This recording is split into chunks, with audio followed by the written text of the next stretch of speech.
I tell you, 2020, it's been a crazy year, you know, this COVID-19, it's all kind of, what's going on right now?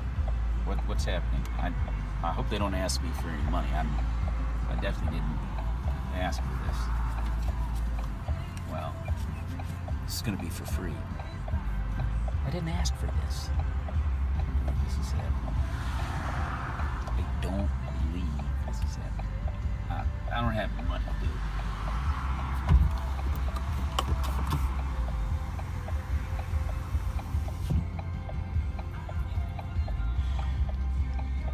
Can someone hit the rewind button on 2020?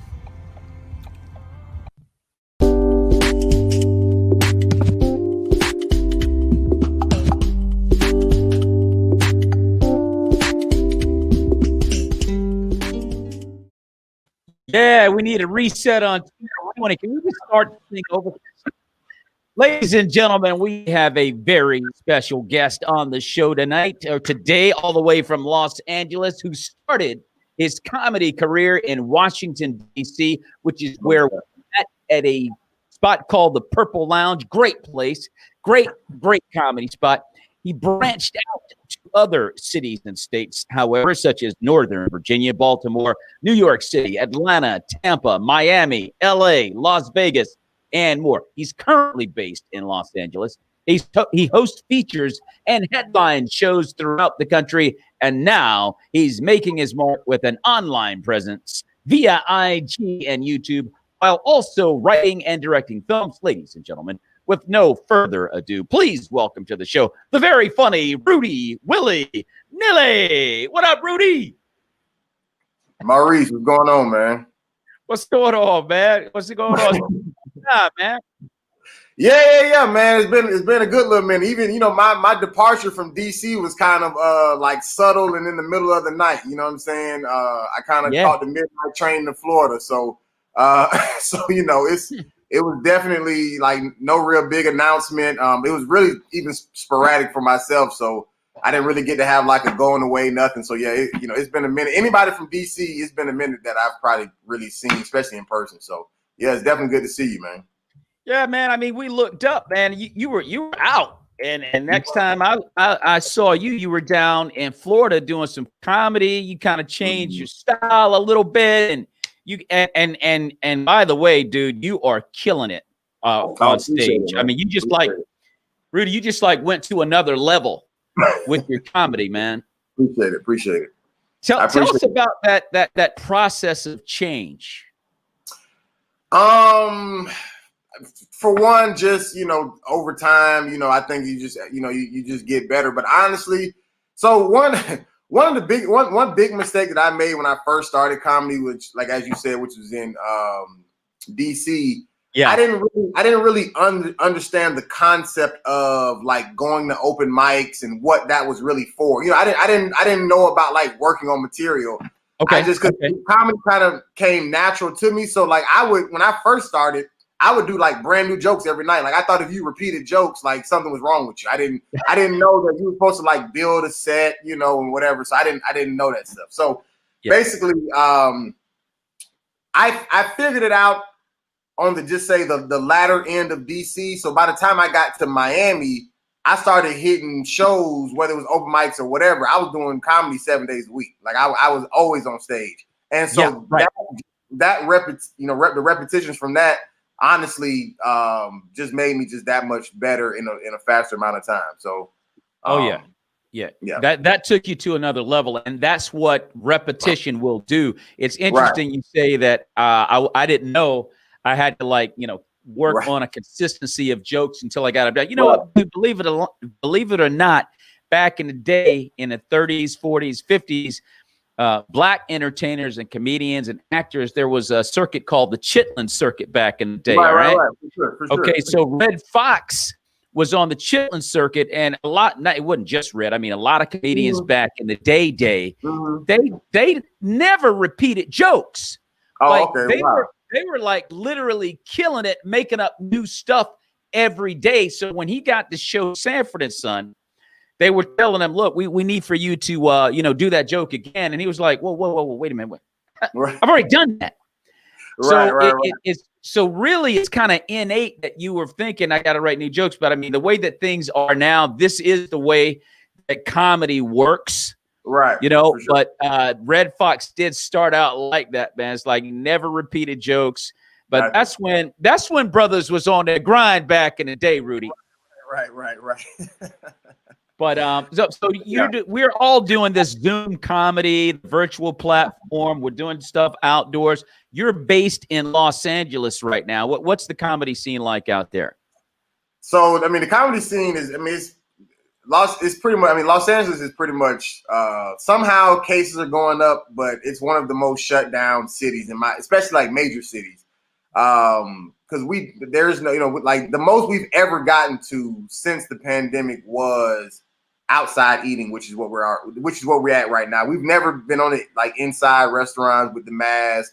Gyms are closed down or whatever like that. So as a result, comedy clubs have been closed as well. So if there are any outside shows going on, there's like comics here or there just kind of trying to do them on their own, you know what I'm saying?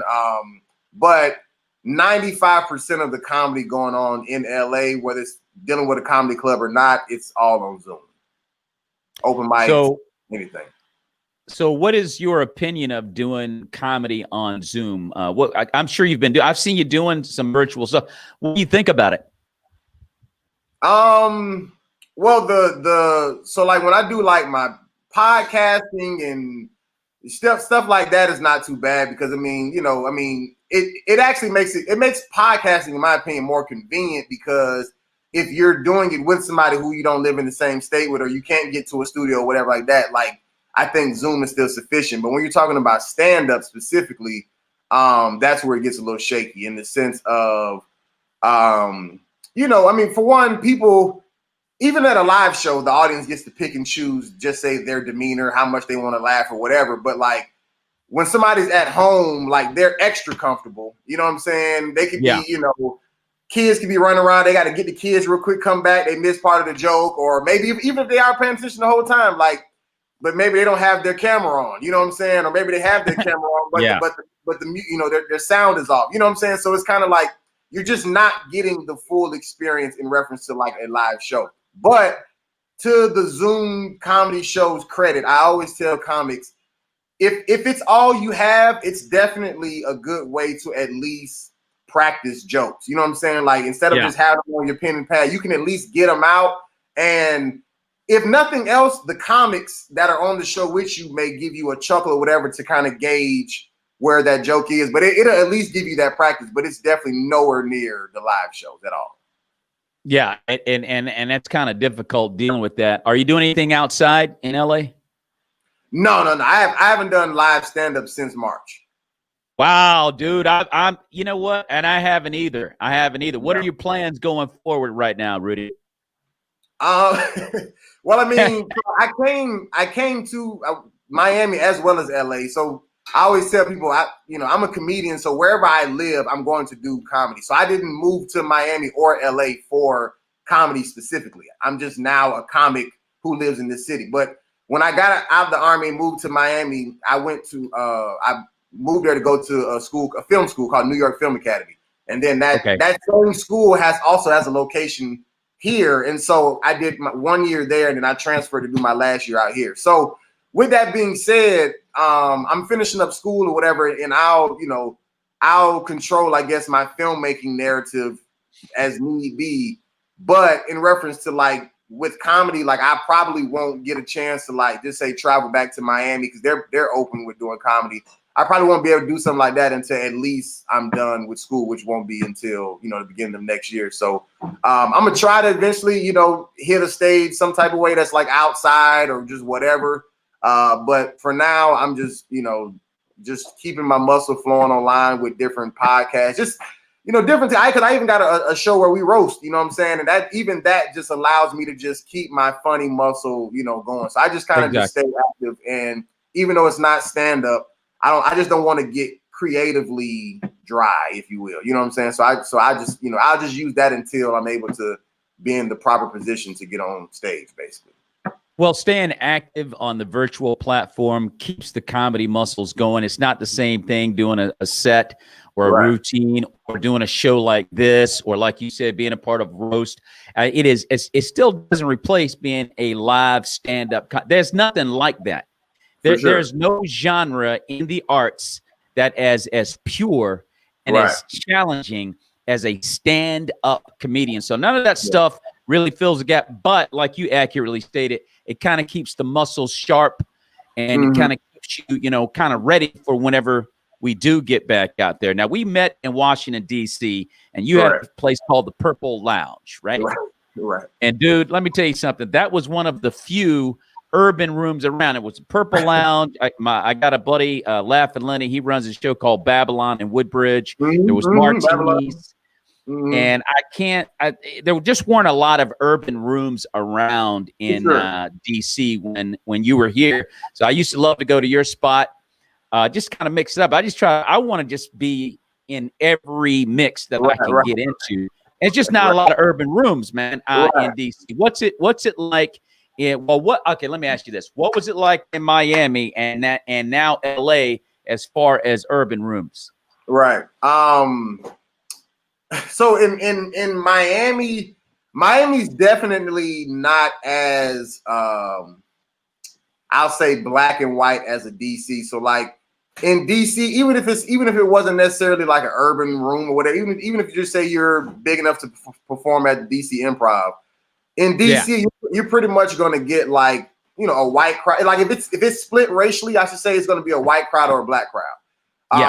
In Miami, a lot of people, who's from Miami and who've lived there, even been there, will, jokingly say, Miami is not even in America. Like it's just like a territory. You know what I'm saying? Like it's like Florida, all of Florida and Miami are two different things. You know what I'm saying? So, and that's because of it's so culturally just mixed in or whatever. And so with that being said, most Miami crowds on just the average, you're never gonna really know what you're gonna get. Like it's gonna be just even in the Latino, just say community, it could be Puerto Rican, Cuban, Ecuadorian, Chilean, Brazil. Like it could be just a bunch of, what I'm saying? So you have to connect those dots, and then somebody else can be from Africa, and then somebody else can be from Haiti, somebody, so you get like that.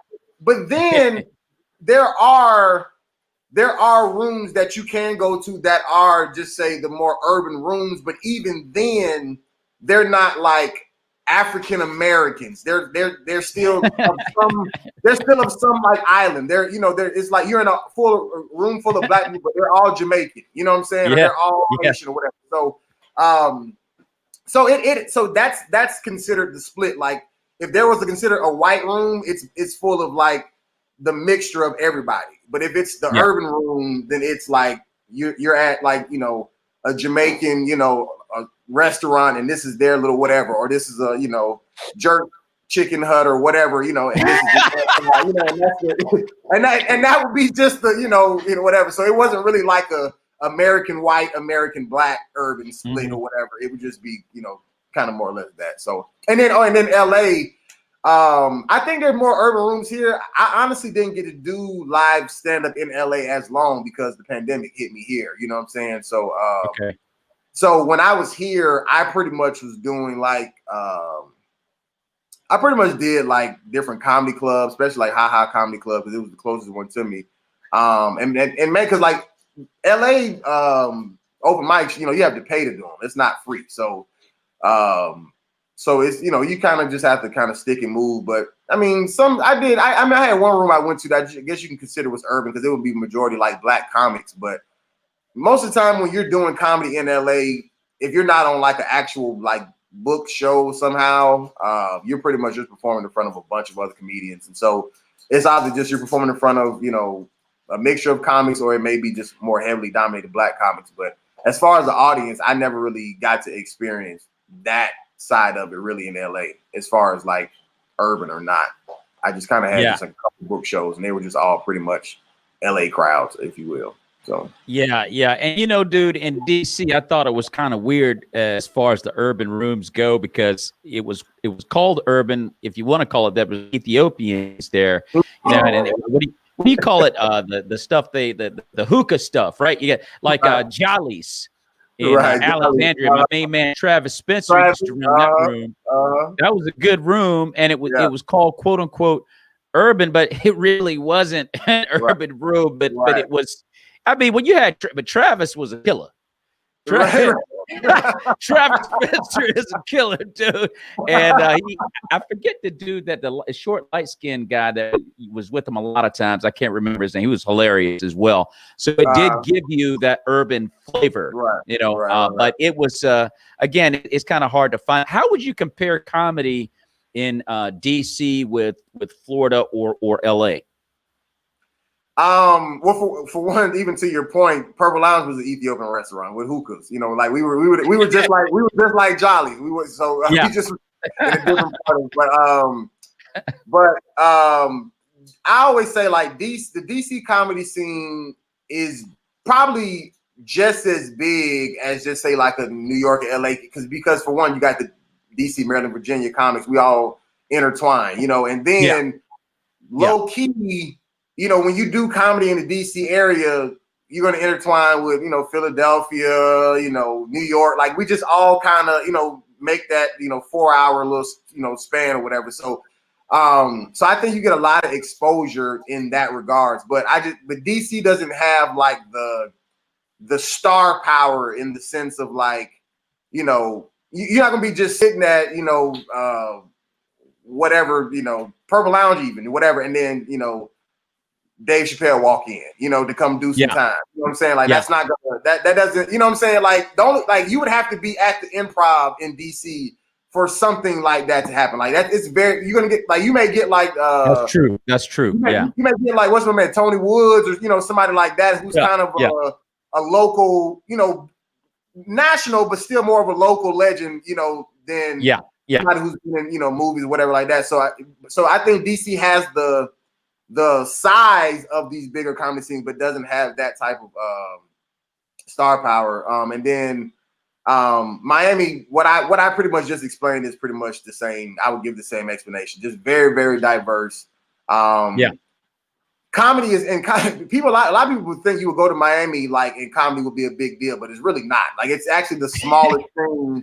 The lowest thing on the totem pole is as far as nightlife in Miami. You know what I'm saying? Because people are not visiting Miami to go to a comedy show. Like they're going to. Yeah, that's true. That's true. Whatever. They're doing it. You know what I'm saying? So, but with that being said, it's not that many comedy shows. So the one that you choose to go to more than likely is going to have an audience. You know what I'm saying? Like even, and that was one good thing about Miami. Even every open mic, we always at least had an audience. There was never a time it was just me and comics, unless you performed like late at night or something like that. But if you were there during the thick of things, like you always gonna have a crowd to legit test your jokes out on or whatever.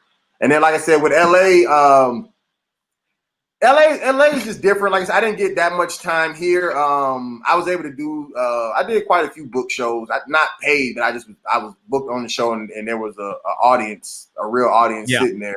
And then and then so I had like a couple good experiences with those or whatever. I got to do like the Comedy Store open mic once, which is a big deal here for whatever reason.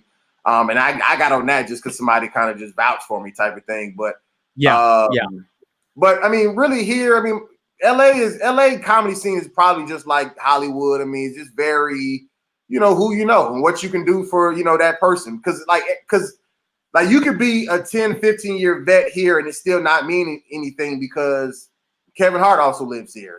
Joe Rogan also lives here. You know what I'm saying? There's celebrity, like you're not just competing with just the average person. Like, when you go to the Improv, whatever like that, like, you're going to, you can't just go up there and just do their open mic or whatever because, Joe Rogan got 4 shows lined up for the next, however many days or whatever, because he can, you know what I'm saying? So it that also kind of, changes things. It may can get you exposure to the right person, I guess, if you get seen by the right person, but at the same time, you can also, get buried because there's already just so many people here who people already know and care about. So to then make them now care about you, you know, it adds a little weight to it. So yeah, well, Los Angeles and New York have the heavy hitters, and so sure. you can have a Chris Rock or a Jerry Seinfeld or a Bill Burr or whatever walk off the street into the Gotham Comedy Club.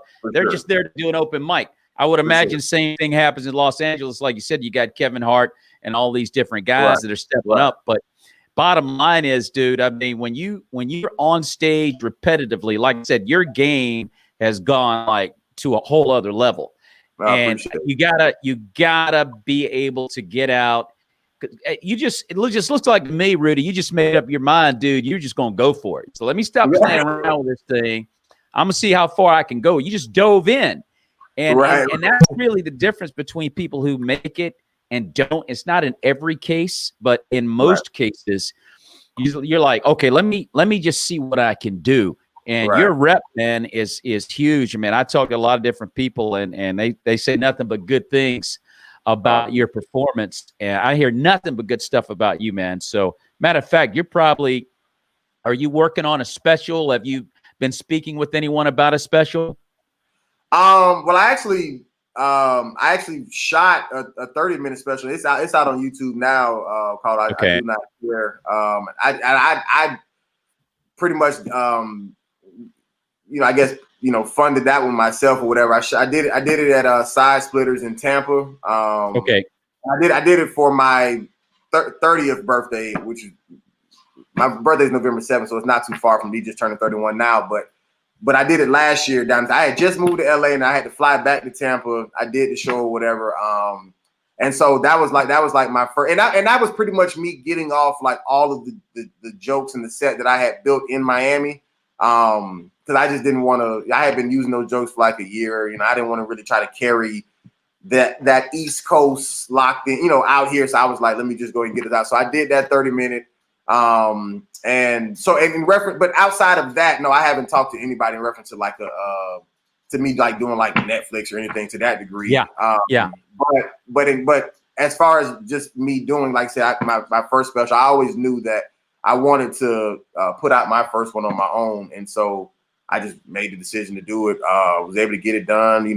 Crowd of about probably 250 people. And it was it was dope. So.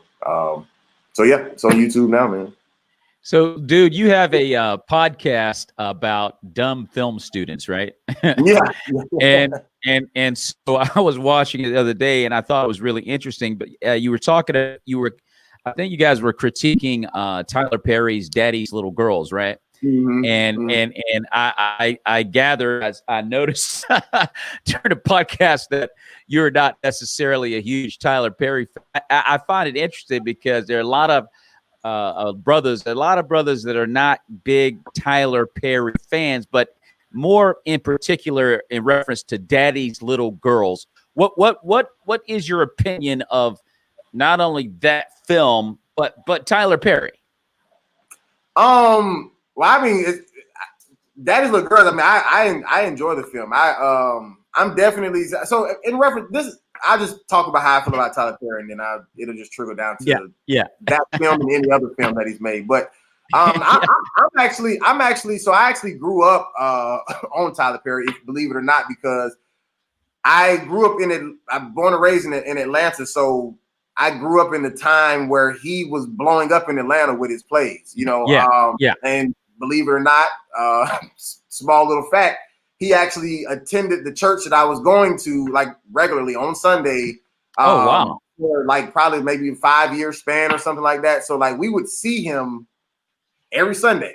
Wow, man, that's interesting, man. Yeah. So and this wasn't a mega church, but it was a decent sized church. Like the sanctuary could probably hold maybe 1,500, 2,000 people maybe or something like that. But so me seeing like his stage plays and then knowing when he first transitioned to the movies or whatever the case may be, like I literally watched that. Like he was just as big of a deal in Atlanta as Michael Vick when he was at the Falcons or T.I. or anybody else. Sure. Yeah. Huge. You know what I'm saying?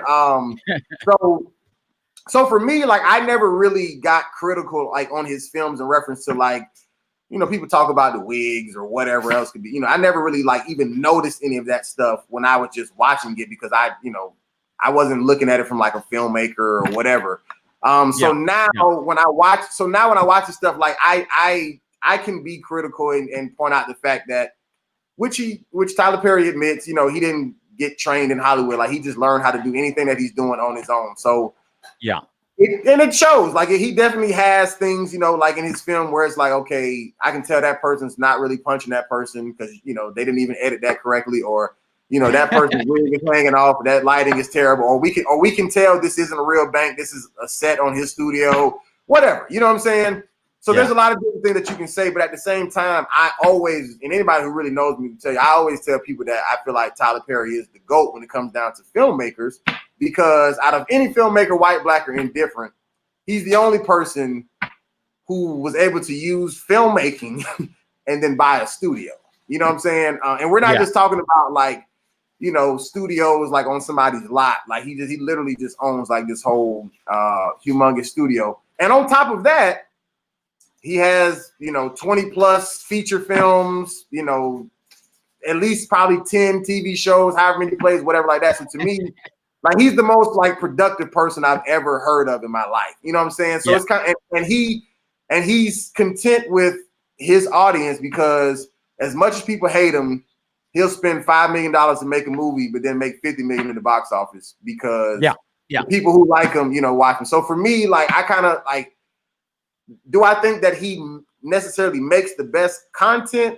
No, but he doesn't necessarily have to because there's at least, you know, a $45 million worth of profit of people out there who are willing to watch it every time. So, you know, I mean, you know, what can you say about the guy, man? It's you know, he's making it happen.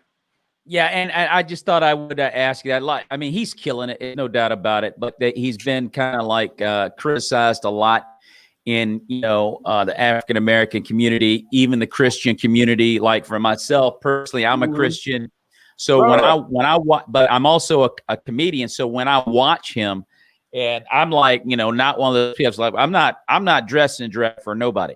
I'm not doing it. However, if you do that and you're funny, I will give you your props. That's funny. Right. And to me, when he does Madea, I don't know what it is funny. And all of the characters that he plays in those films are hilarious. I mean, every character that he plays in those films to me is hilarious. However, the problem is, and I would agree with what you said, where he's really criticized for is the script is pretty weak. You know, if you really look at the script, if you're looking for great script writing and editing and all, if you're looking for that in his film, you know, you're not necessarily going to get that. And that's where people kind of trash him. I even had, you know, Rudy, I even had a conversation, dude, with some brothers in Christ, man. We was talking about it. And they said, oh, that's not a Christian film. To me, I think it's a Christian film. But people are different. And I just wonder what your particular thoughts were when I was watching your podcast. I noticed you guys were kind of getting after it. No, yeah. I mean, because even to your point about the whole Christian film thing, because see, most just say like if somebody who wanted to be critical on what a Christian film would be, they would probably consider like a Facing the Giants, or you know what I'm saying, or you know, some to that degree would be, because that's literally like they're not depicting anything like fornicating, nothing. Like it's just literally like whatever. So you know, so but just say Hollywood, if you will, would probably consider a Tyler Perry film Christian because he gonna have a church scene, or you know, something. It's something about God in there somewhere. Whether it's you know, whether it's Madea butchering the scripture, making up her own version, you know, or whatever, you know, it gets, you know, it does get kind of churchy. So I mean, I can see the whole like, you know, I guess catch-22 in reference to like your different people's perspective on that. But like I said, for me, like I you know, I don't know if I'm just kind of maybe biased towards Tyler Perry because I grew up on him, you know, because like I've seen pretty much definitely majority of, if not all, the Madea plays, or just say Tyler Perry plays. I'll say Madea because I don't think I really ever seen one of the ones that, like, you know, he wrote a play, but when Madea wasn't in it, it was like just a cast of. I don't think I've ever seen those, but Madea plays, Meet the Browns, stuff like that. I've seen them all. So yeah, I mean, Tyler Perry, you know, I mean, he's doing his thing, man.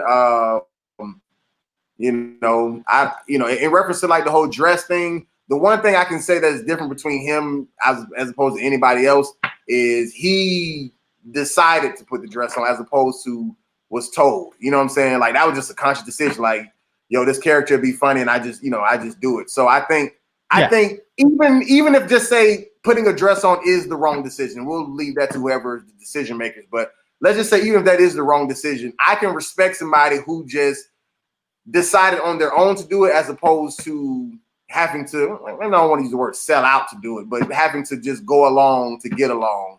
You know what I'm saying? Yeah. I mean, I'm not gonna criticize you. I mean, if you're funny, I'm not gonna criticize you for it. If you do a good job. I mean, I look at Martin Lawrence in Big Mama's House, dude. That one must be on the floor.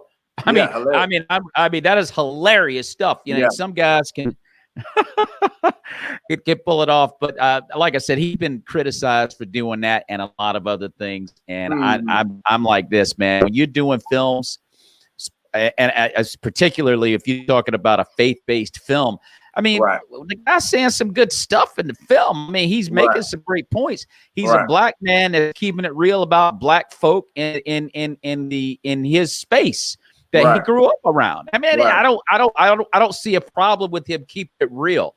You know, and a lot of people criticize him because he's saying stuff out of his mouth that might be kind of crazy. Well, he's not using profanity. He's just kind of, well, he does sometimes. But you know, my thing is, it's like, so what? He's talking about real stuff. That's how people are, again, in his space, and he's taking a good point. So I don't have a big problem with what he does myself personally. I think he's funny. But let me switch gears real quick on you, Rudy, and ask you something kind of serious, because you know, right now in America, we having a big issue, man, and with the transitioning of power over at 1600 Pennsylvania Avenue, as I'm DC based. They may have to come hey, yo, Rudy, they may have to come tote the man out of there. But anyway, my point, my point, Rudy, is a lot of stuff going on in 2020 with the COVID-19. We've had the racial injustices stuff going on with Breonna Taylor and George Floyd, Jacob Blake, and law enforcement, all this stuff, all this crazy stuff going on, man, and protesting. Have you ever had a bad encounter with law enforcement yourself? Yes and no. Yes to the degree of having a bad encounter, but never to the degree of just say being shot or almost being shot, anything like that. But that's also not, now let me be clear. I'm not saying that this was the case for everybody, because everybody's case is different. Like, you know, Breonna Taylor obviously, you know, didn't even know police was in her house. You know, she just ended up, you know, dead before she even knew it. You know, so on and so forth.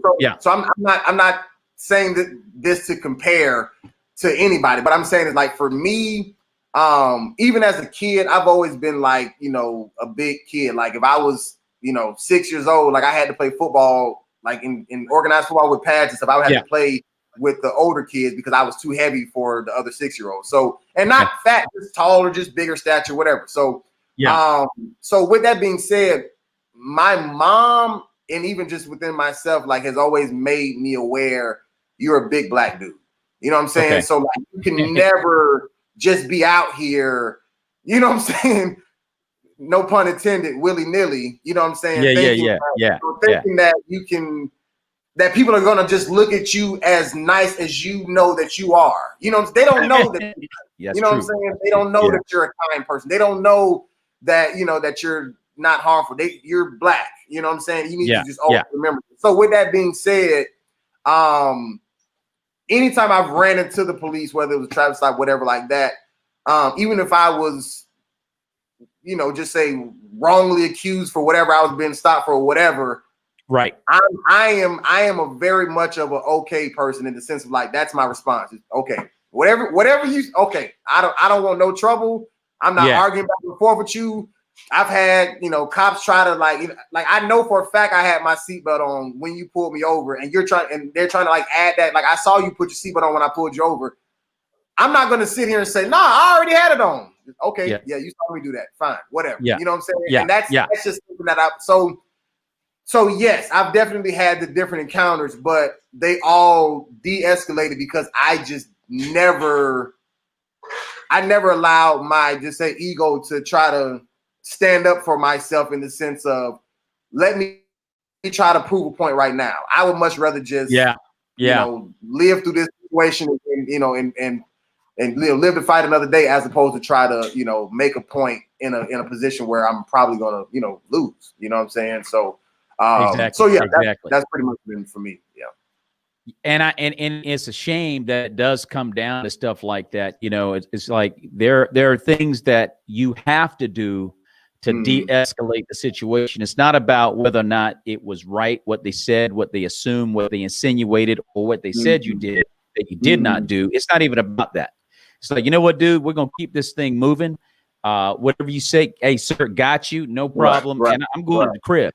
I don't have time for that. But I remember in 1985, I'm in college, and cops surround Greensboro, North Carolina, surround me and my buddy. We're just walking back to our dorm, 2:00 in the morning, coming from a party or wherever we're coming from. I think it was the IHOP or something. They said, what y'all doing out here? We just had a jewelry store that was robbed up the street. I said, sir, we just left IHOP. We're walking back, sir. We're what, sir? I'm sir, right? My buddy didn't react that way, and he went ham, and with expletives and so forth. Yo, Rudy, they picked him up in the air. It was 8 cops, bounced him off the hood of their car, and they went to work on him, dude. I mean, Rudy, I'm standing right there, dude. They went to work on this guy. Now, long story short, were we doing anything? No, we hadn't done anything to anybody. Right. But at the same time, to your point, it's like just answer the questions and keep it moving. Right. Because I can tell you right now, he did not deserve to get whipped like that. But you can determine whether or not this thing gets de-escalated. Right. And so that's the, to your point, that's the it's unfortunate. Like we can make it unfortunate all we want to and say like we shouldn't have to do that. Correct. Right. But we do. You know what I'm saying? Like because it literally because as we see, we all know that white people in general, but even more specifically, the police can definitely harm us, if not kill us, and not suffer any type of repercussions. You know what I'm saying? And it's a like one of the deepest things that I thought about in reference to the whole like Breonna Taylor's and different situations like that. Granted, for us as Black people, we can name many more cases that happened way before 2020. So we know that this has been a thing. You know what I'm saying? No but doubt. it's just been just more publicized in 2020 because of the quarantine or for whatever other reason. But the scariest thing about just say the George Floyd, Breonna Taylor's, the what's my boy name in I can't believe I'm forgetting and that was in Florida. No, in Florida a long time ago, that by George Zimmerman, Trayvon Martin. But even these different names, like none of these people like woke up that morning or even knew like at any point in time of their life that their names would be as famous as they are. You feel what I'm saying? True. And it's True. and they are going down in history. Like as far as their names will never be forgotten, but like look at what cost, you know what I'm saying, that had to come from, you know what I'm saying? So it's kind of like as crazy and unfortunate as what I'm about to say sounds, the Breonna Taylor, George Floyd's, all these different people, like it almost unfortunately had to happen and them to be as known as they are for something to change. You know what I'm saying? Right. And that's the even sadder part. It's like, well, do we just keep going through this do this system that already exists, or do we try to use the examples of the people who I'm not gonna say they were sacrificed because it's not like we put them in front of on the gun line or whatever, but I'm saying like their lives were lost and we have to now try to use this tragic situation to say like, hey, look, like this been going on. Stop. You know what I'm saying? And once again, just to wrap this whole thing up, you know, all this stuff is you know, it's sad. It's unfortunate. Us as Black people should not have to do it. But right here today, we still do. And until we don't, I think it's much wiser to do whatever you have to make it back home and figure it out, you know, in court or whatever, as opposed to, you know, your name be added to the list and then, then you're just another, you know, tragic story. So. And I appreciate you, Rudy, for entertaining that. I just wanted to put it out there just to get your commentary, opinion, position, stance on what's happening, because there's no joke about any of that stuff. I mean, the reality is the reality. We're having we're having a tough year. 2020 is one of those groundbreaking years in life where, okay, a lot of bad things are happening, but it can turn out for good. Like, it's unfortunate that those names are going down in history for the reasons they're going down in history. However, they're historic enough that it could perhaps bring a positive change. And it is what it is. 2020 is jacked up. We're comedians. We can't go out. Entertainers can't go out. I can't go to the restaurant, sit down, and have a nice meal with the family or friends and on down the line. When's the next time a person's going to be able to go to a live concert, go out to a theatrical event, enjoy an evening out dancing? Whole nine. It's just completely crazy stuff, man. So I appreciate you entertaining that, and prayerfully we'll be back. My prediction, I don't know what yours is or if you even have one, but my prediction is I think we're going to be back to normal and by the summer of 2021. I don't know what it is. I just have this vibe where I think they're about to get this Corona thing under control, and it all starts with, you know, you got to start at the top. And when you get the top fixed, then everything trickles down. So we will see. We will say that, see what happens. But thank you again, Rudy, for entertaining that. Let me switch back to the comedy, Rudy. Let me let me ask you this, dude, because like I said, your career has really gone to the next level, no question about it.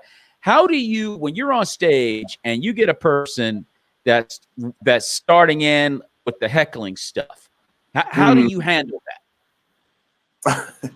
Well, I'm a different type of comic, so I'm a crowd work comedian, anyways. And what I mean by that is like I use crowd interaction to weave in and out of jokes. So for me, I very rarely get like a heckler situation because I'm initiating conversation. Like I'm already on it. You know what I'm saying? So So for me, I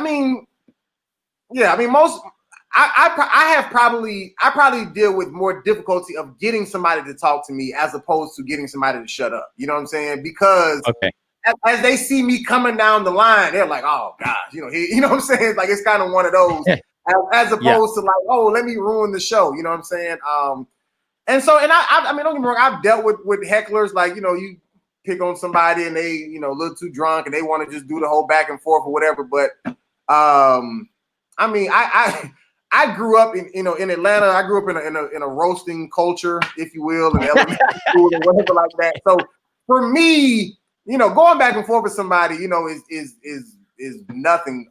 But also, I'm also willing enough to back off if I feel like this person is, you know, is starting to be offended or they're feeling like this is malicious or whatever like that. Like I'd rather just let somebody roast me and, you know, it ain't that good of a joke, but let the crowd do their little drunk oohs and I'll just, oh man, you hurt my feelings, whatever, and just move on. I'll just play it off or whatever. But I've gotten very, very good with dealing with audiences, mainly because I've spent majority of my career coming at them first anyway. So like in the beginning of when I first started, I could, you know, probably mess up or whatever like that. But now it's just pretty much a thing because it's just what I do. You know what I'm saying? It's so It's not and I'm guessing when you're on stage, Rudy, there a quote unquote would be heckler may understand. Yo, if I mess with this dude, I'm probably I might get fried, and because there are comics that will fry you, dude, and they live to Right. destroy a heckler. You know, they will put you in your place. I think Tony Woods is one of those type dude. You don't want to mess with Tony Woods. You do not. You do not want to interrupt Tony Woods. And there's a bunch of other comics that are like that. You know, I try. I'm a nice guy. I try not to do that, and I haven't had it happen very often at all. And I'm kind of like you in a sense because I like to engage people a little bit. So if a person starts, I'll kind of engage him on a nice level, and they're kind of like, "Yo, this guy is too interested in his set," and they just kind of sit down. I had one dude charge the stage one time, and he got mad about something. I don't know what the dude got. Oh wow, he charged you?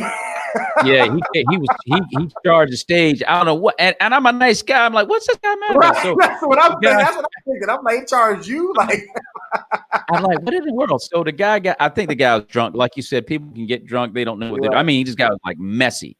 And I said to everybody, calm down. He's just excited. We're going to go chase Pokemon after the show. All right. And everybody laughed, and he went and sat down. Right. And, he was muttering, talking to himself, but he sat down because he was embarrassed. But, it happens invariably. I mean, it's going to happen. It's going to be some idiot that just thinks tonight's their night to come after you. You said, had too many drinks. Right. I give you a quick story. So the first show I ever headlined, people learn very quickly. I'm a very do-it-yourself type of person. So the very first show I've ever headlined, I was not booked to headline. I put the show on myself and headline or whatever. 2 shows in one day at what is it, the Comedy Loft or whatever, but it used to be Beer Baron Tavern. Yes, the Comedy Loft. Yeah. Right. So I did 2 shows there, whatever like that. So I had an earlier show, about like 75 people showed up. It was, it was more mature crowd or whatever. And then I had a second show. It was about like 120 people. Now, the second show was lit. And when I say lit, I'm not talking about, I mean lit in a good way, but I'm saying like everybody in the crowd was drunk. Like it was and it was very, very noticeable. Now, most people were there just having a good time, whatever the case may be. So to fast forward this story, Alex Starr, Alex Starr, he was actually my host for the show. So he was trying to signal me and tell me that the establishment was saying that anybody under 21, because it's after a certain time, they have to leave now or whatever. Now, mind you, I'm headline, I'm the last performer on stage. I'm not getting ready to stop my show and make this announcement. So I'm basically like blowing Alex off like whatever. So this white woman, not saying that it's anything because she's white, but she was a white woman, blurts out loud out of nowhere, anyone under 21 needs to leave. So now it's this whole thing. Now it's starting to get creepy, right, Rudy? Right. So like I'm asking her, like, do you work here? Whatever. So we get to the bottom of it. I'm not gonna repeat the joke for the sake of this show, but I completely obliterated her in the, but that moment, I tell this story because that was the moment where I officially knew, okay, I can handle a heckler or whatever like that, because that was my first like drunk hecklers type situation. Because when I headlined my first show, that was literally a year to the date after me starting comedy. So my comedy career wasn't long. So I had never really dealt with like heckling or whatever like that. So I dealt with the crowd interaction, but she was my very first, like, not that she went real crazy trying to like embarrass me, but she was definitely willing to interrupt the show. So after me and her had our quick little back and forth, I said my final little joke, crowd went crazy, and then I was able to move on. But that moment gave me my confidence to then just start dealing with whoever. If someone got out of line. Right. Yeah. And as you say that, I mean, because man, when you're doing stand-up, anything can happen. And I was in Miami and I had these 2 girls end up almost get into a fist fight right in front of me. And I mean, I was at, I think it was Red Bar Brickle. Have you ever been there at Red Bar Brickle?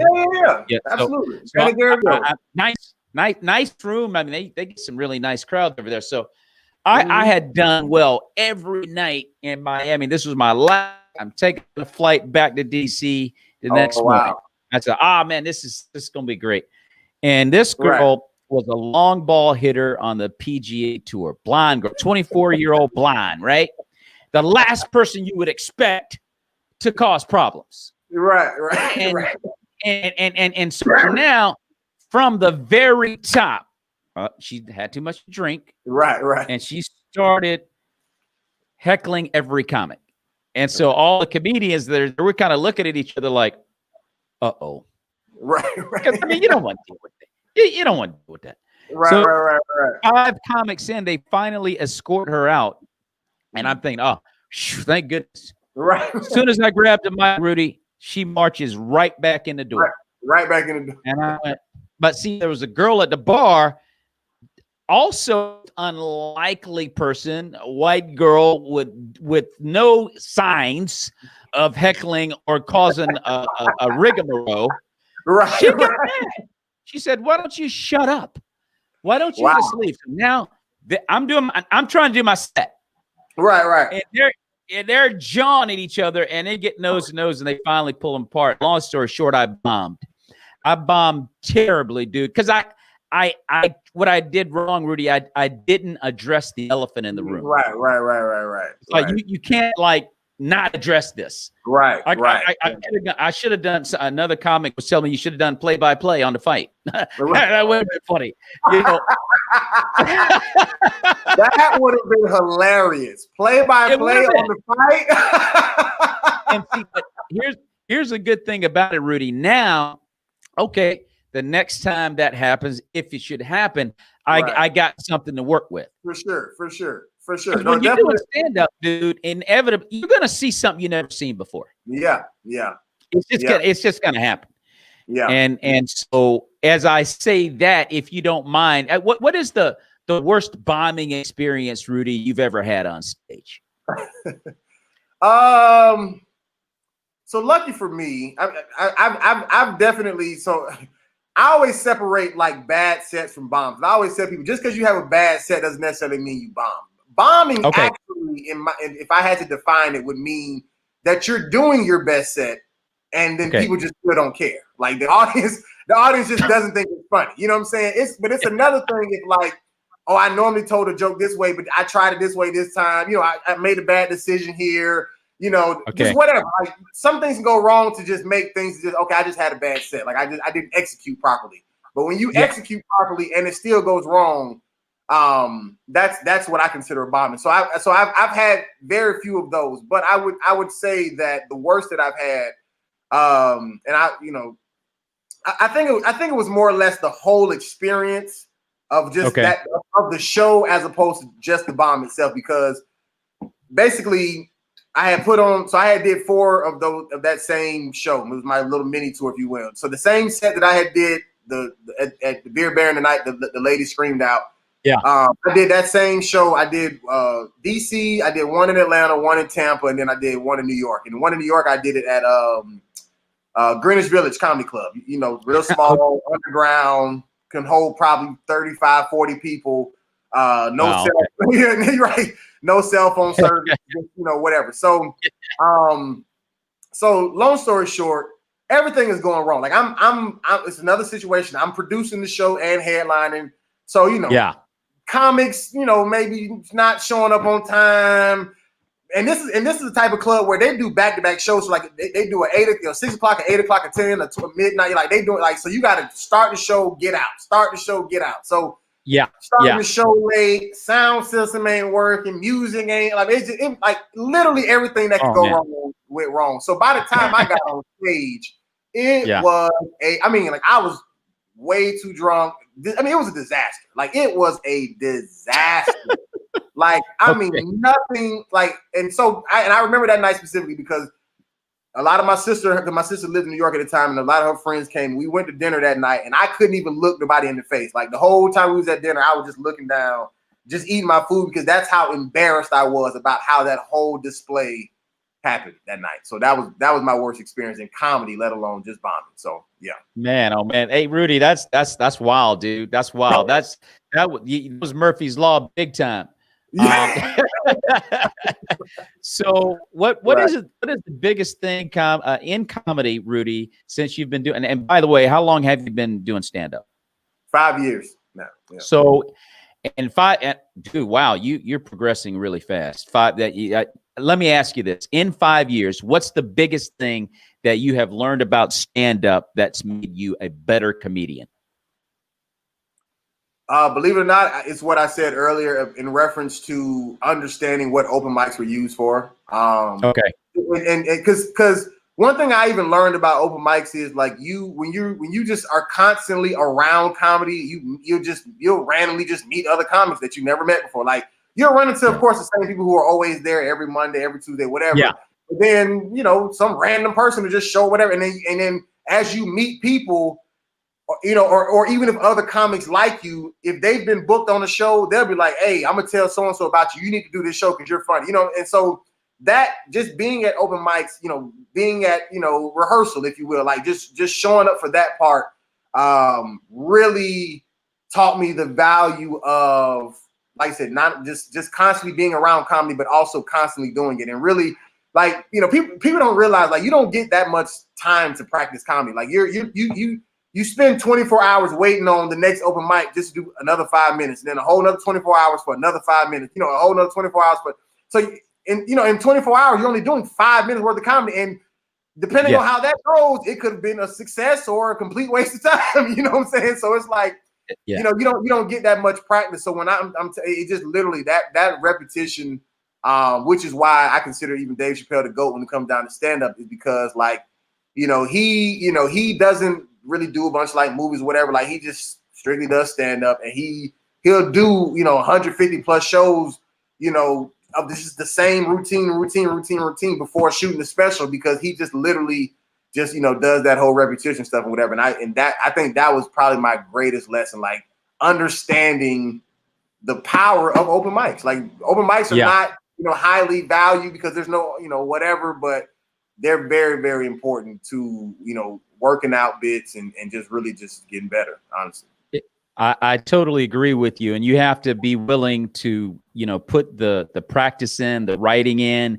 Right. A lot of comics are lazy, Rudy. I'm serious. Mm-hmm. And you can, they're good. They're funny. They're naturals, but they don't put in the time to get better. They just feel, I'm going to be good. And, yada, I like doing it. And they go out and so forth. But you can't be lazy in this business, or you will not get better. You won't. You won't advance. You got to put the time in, and you got to go to like you said, you got to go to these and you got to go and sit down and okay, let me create some new stuff, because I've been telling this, I've been doing this set for a month or what have you. It's like, look, you got to expand, and a lot of comics, they don't want to do that, and I just want to keep doing the same thing. Keep getting drunk, keep getting high, and not working. You got to work. I mean, and I'm not criticizing. If you want to drink and get high, whatever. But you got to work. You have got to work. I tell a lot of comics this too, Rudy. I say, look, because like I said, I'm a clean comic. If you're not a clean comic, ain't nothing wrong with that as long as you're funny. But let me just say this to you: if you have aspirations to be on Conan O'Brien or Seth Meyers or Jimmy Kimmel or Jimmy Fallon or Stephen Colbert, or any national play, if you have aspirations for that, you need to work on a clean set or two. Have it in your back pocket, because I bet you anything, Bill Burr and Kevin Hart and Dave Chappelle, all those guys can go on a Tonight Show and do a clean set. For sure. You know what I mean? So it's about expanding and just trying different things. And to your point about doing the open mics, you got to get out there and do them. You got to get out there if you have the time. I mean, not everybody, depending on their life situation, has the ability, to get out like that. I mean, but if you have the ability to get out, man, you got to go for it. That's the only way you're going to get better. And I'm telling you, if anyone has seen your routine, I mean, your growth is through the roof, man. It's very obvious. You've been putting the time in. I mean, and thing is, let me just say this, Rudy, so you don't misunderstand me. When I say you've really grown a lot, it's like you were already a good comedian. Okay. You already. I don't want it to sound like that. You were already a good comedian. but you just like went to a level of pro. Like I asked you about the special. Hey, Rudy, it's right around it's closer than you think. You're special. Somebody's going to be knocking on your door before you know it. I guarantee you. I guarantee you. Yeah. And that's the result of work, man. That's you gotta put the time in. Ladies and gentlemen, we have been talking with the very funny and talented Rudy Willy Nilly, who I met in Washington, D.C. He's currently based in Los Angeles. Rudy, this has been a great conversation, dude. I've enjoyed it tremendously. Before we dip out, is there any way that fans can follow you on social media or contact you for booking? Yeah, absolutely, man. So, of course, I have the IGs and the YouTubes and all that stuff. But most importantly, if you just go to my website, rudycomedy.com, my Instagram and YouTube and all that stuff is linked. It's all on there. Like as I post on Instagram or YouTube, it shows up on the website. So you'll be able to just get it all there. And I also pay for that website, so that's more important. So rudycomedy.com. Go there. Everything in reference to booking, all that stuff it's all there. And if worst case scenario, if you need to reach me and you don't want to go to my website, Rudy Willy Nilly Wonka. Yes, just like the chocolate factory. That is my full Instagram name, Rudy Willy Nilly Wonka. It means nothing significant. I just thought it was funny, and so I used it. But yeah, and you have a really cool little deal you do on IG where you mimic someone's dance or whatever their dance is. You mimic. Tell us a little bit about that. Yeah. So I do a hump day dance battle every Wednesday on my Instagram. I basically find a random person on the internet who is equally making a fool of themselves as me, and I basically just take whatever dance they're doing. I find a song that close, I guess kind of correlates to their rhythm, and I just battle them. And I post it every single Wednesday. I don't know why people watch it, but people love it for some reason, so I just keep doing it. So. It's hilarious, man. It's hilarious. I mean, it's awesome. That's an awesome little deal you got going on. That's great, man. Keep it up. Keep it up, man. I appreciate it. So, yes, indeed, ladies and gentlemen, Rudy Willy Nilly on the Maurice Brown Show. And I'm going to send you a copy of this show once we're done here. Rudy, thanks again for being on the show. May the peace of Christ be with you and your family, brother. God bless you. Appreciate you. God bless you too, bro. Appreciate you.